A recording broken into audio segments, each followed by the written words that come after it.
Jealousy breeds deception. Jealousy breeds deception. The people that fall into jealousy, they become deceived. And even those who are caught within their webs of jealousy get deceived as well. But when you have integrity, you will leave no room for accusation. When you live with a life of integrity, nobody can accuse you. The Bible says that the devil is the accuser of the brethren.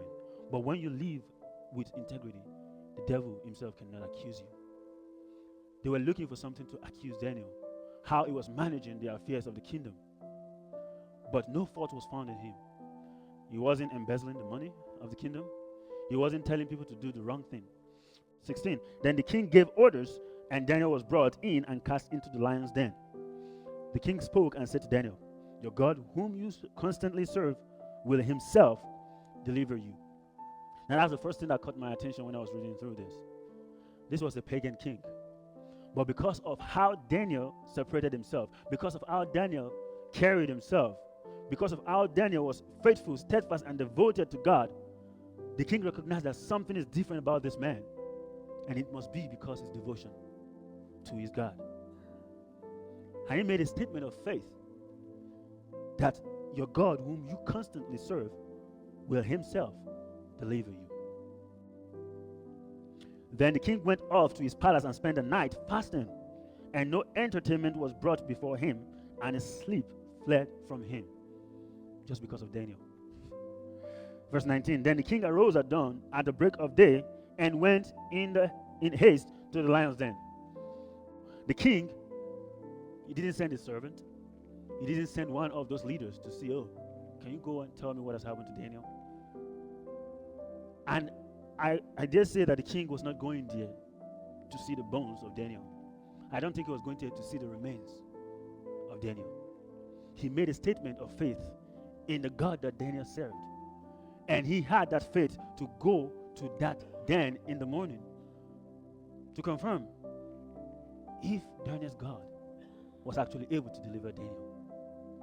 So when he got there, verse 20, when he had come near the den to Daniel, he cried out with a troubled voice. The king spoke and said to Daniel, Daniel, servant of the living God, has your God, whom you constantly serve, been able to deliver you from the lions?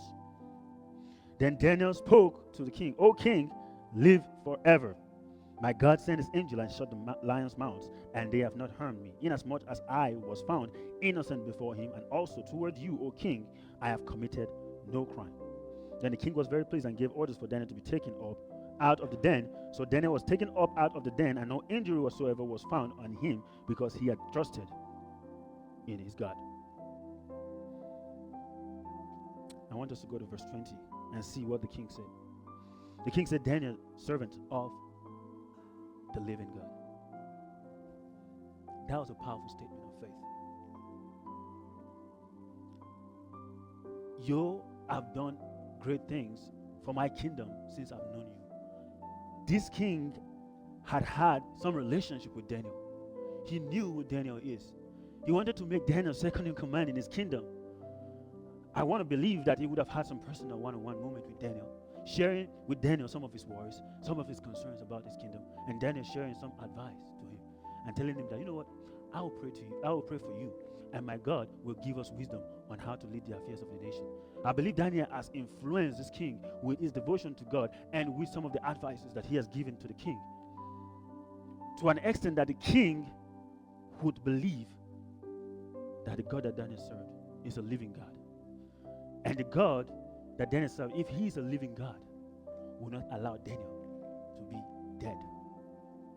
A living God can keep you and I alive in the face of death, in the face of threat. The king recognized that. And he said, Daniel, the servant of the living God. So he wasn't expecting silence. He was expecting Daniel to speak back, because he believed this living God would keep Daniel alive. And Daniel spoke, and the king was excited. And the king commanded immediately that Daniel should be taken out. There was no scar or any, scratch on Daniel. Daniel didn't go there and start, fighting against the lions. Daniel was not worried because he was faithful to God. And Daniel was thrown in this lion's den, and his faithfulness to God paid off. And we see that the mouths of lions were no match for the hand of God. God shut down the mouth of those lions. And when we stand blameless before God, His protection surrounds us, even in the darkest places.